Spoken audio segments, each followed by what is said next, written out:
I had always believed that therapy was a sacred space, a place where people could heal and grow. So when my wife Sarah started seeing a therapist named Kyle, I encouraged it. She said she was struggling emotionally and needed clarity. I supported her fully, not knowing that this therapist would become the reason my marriage shattered. At first, I didn't think much of Kyle. He never came to the house. All sessions were done in his office, sometimes in the evenings, sometimes even on weekends. Odd, yes, but I trusted Sarah. She always came back claiming she felt lighter, more at peace. I was just glad to see her happy again. But over time, things changed. Sarah grew distant. She stopped looking me in the eye. Our conversations became short, robotic. Intimacy vanished. I asked her several times what was wrong, but she insisted everything was fine.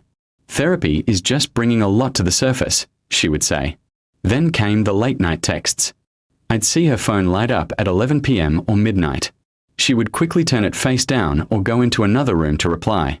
I once caught a glimpse of the name, Kay. When I asked about it, she snapped. It's Kyle.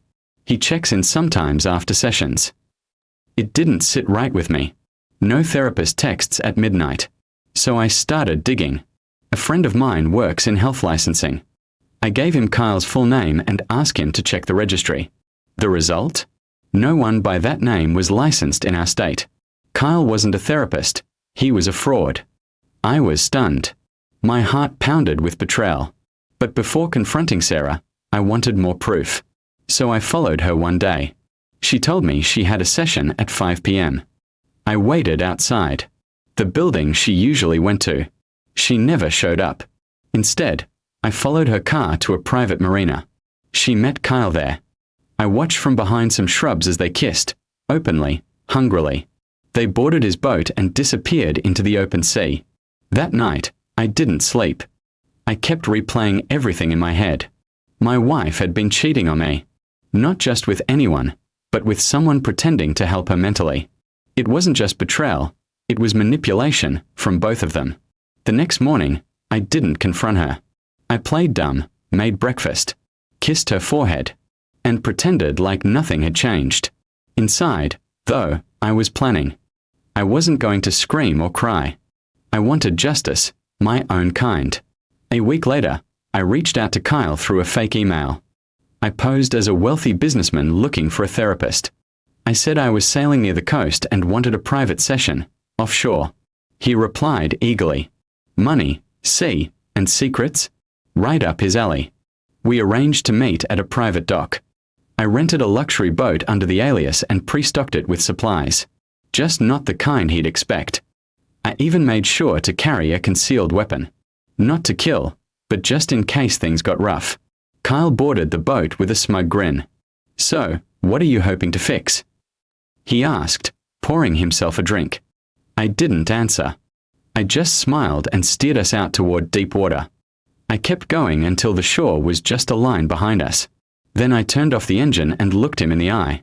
Tell me something, Kyle. How long have you been sleeping with my wife? His face drained of color. He stammered, denied it at first, but then cracked under pressure. It was her idea, he blurted.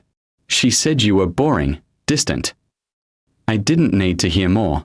I told him I had proof, photos, messages. I told him I knew he was a fake. He panicked. Please, man, I never meant for this to happen. I was going to break it off. That's when I stood up and told him, it's already broken. I motioned for him to get off the boat. He looked confused. What? We are in the middle of nowhere. I tossed a life vest at him. Swim, I said coldly. He begged, pleaded, even cried. But I wasn't moved. I pushed him overboard. He screamed as he hit the water. I didn't sail away immediately. I waited.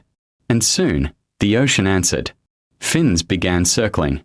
I didn't watch for long. I turned the engine back on and sailed away. I didn't look back.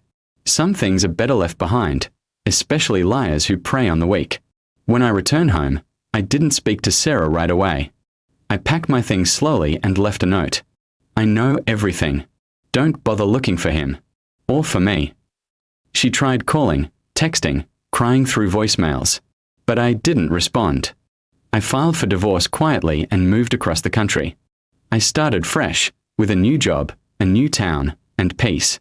Months passed. I sometimes wonder if the guilt ever caught up to her, if she thinks about Kyle, about what happened.